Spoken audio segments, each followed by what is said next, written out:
7.6 centimetre का एक लंबा रेखाखंड खींचेंगे। तो 7.6 कहाँ आएगा बाबू? 7.5 के आगे एक 6, 7.6 यहाँ आएगा। तो इसको बढ़िया से यहाँ पे रखना है और इसको 7.6 घिस देना है। इस तरह से बराबर होना चाहिए। तो घिसने का तरीका, यहाँ पे एक बूंदा दे दो और यहाँ पे एक बूंदा दे दो और इसको घिस दो। तो ये कितना हो गया? 7.6 सेंटीमीटर हो गया। इसका नाम हो गया ए। कितना हो गया? ए। और इसका नाम हो गया बी, 7.6 सेंटीमीटर।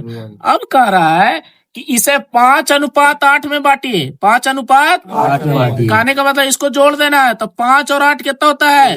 13। यहाँ से न्यून कोण बनाते हुए, न्यून कोण का मतलब होता है 90 डिग्री से छोटा। तो न्यून कोण बनाते हुए 13 भागों में बांटना है। कितना भागों में बांटना है? 13। तो हम 13 से स्टार्ट करते हैं और एक तल लेके जाते हैं। तो ये 13 भाग में बट गया।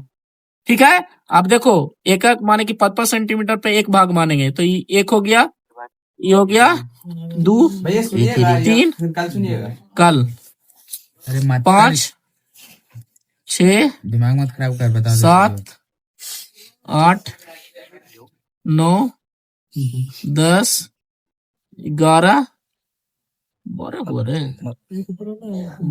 गलती से तो ये हो गया कितना? A1। कच्चे हो गया A1। ये हो गया A2। ये हो गया A3। ये हो गया A4। ये हो गया 5। ये हो गया A6। ये हो गया A7। E A8।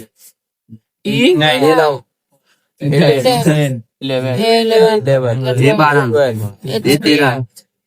A13। यही वाला बिंदु को कहाँ मिलाना है जाके?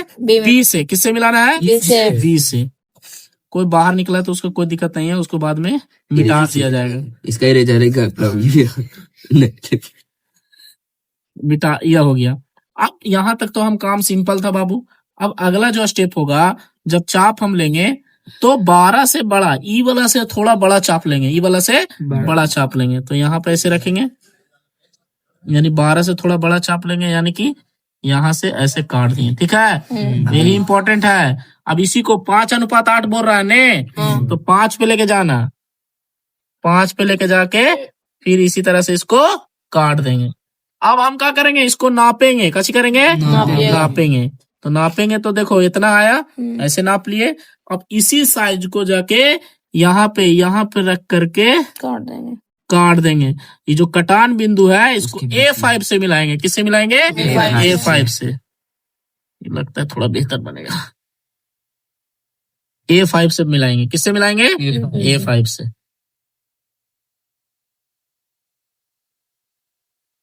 A5 से ऐसे मिला देंगे। मिला दिए। देखो इसका नाम कची ए बी, इस बिंदु का नाम कची हो गया सी। अब इसको नाप लो, ए से सी के बीच की दूरी को नाप लो। तो कितना होगा? ये हो गया 2.9 हो गया। इसको मान लो कि 2.9 है, यानी कि 2.9 है ना। तो इधर कितना हो जाएगा? 4.5। 4.5। 4.6 ना होगा रे, 4.6। 4.6।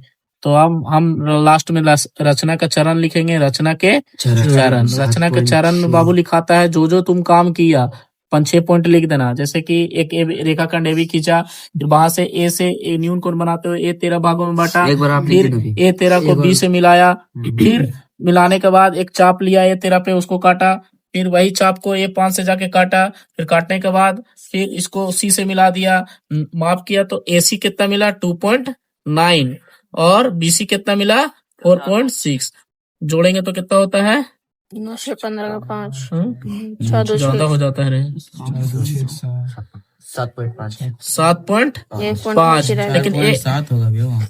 यहाँ पे माने कि कुछ चाहे इधर यह होगा, यानी कि सीधा 7.6 लाना है कैसे भी करके। माप में थोड़ा 1 सेंटीमीटर इधर उधर हुआ होगा, बिंदु देगा अपना बिंदा में हुआ होगा। तो इसके लिए कोई दिक्कत नहीं है, बस नाप के बता देना है कि 7.6 होना चाहिए। यहाँ पर जैसे 11 के कम ही कहा है यहाँ पे। यहाँ पर से 11 से कम ही ले अरे एक घर से थोड़ा बड़ा लेना होता है, हाँ, जैसे एक 12 के नीचे नहीं ले सकते, एक घर से थोड़ा बड़ा लेना होता है, समझा। 11 के ऊपर भी नहीं जाना था। 12-11 के बीच में हाँ तो यहाँ पर भी घिस सकते हैं, कोई दिक्कत नहीं है, यहाँ पर भी घिस सकते हैं, लेकिन वही चाप को फिर वहां पर भी तुमको रखना है। लेकिन ये 12 से पहले नहीं लेना है, इन्हें कि यहाँ से यहीं पर ऐसे ले लिया था, ऐसे नहीं चलेगा। मतलब यानी यहाँ से जैसे यहाँ से जितना यहाँ पे दूरी रहेगा यहीं से वो हाँ, जैसे ई चाप ऐसे लिए ना, हाँ। फिर इसी चाप को यहाँ से A5 पे रखना है, 5:8 बोल रहा ना, हाँ। A5 से ऐसे काट देना है, और फिर इसको नापना है, फिर इसको ऐसे काट देना, हो गया, बस बन गया कंस्ट्रक्शन।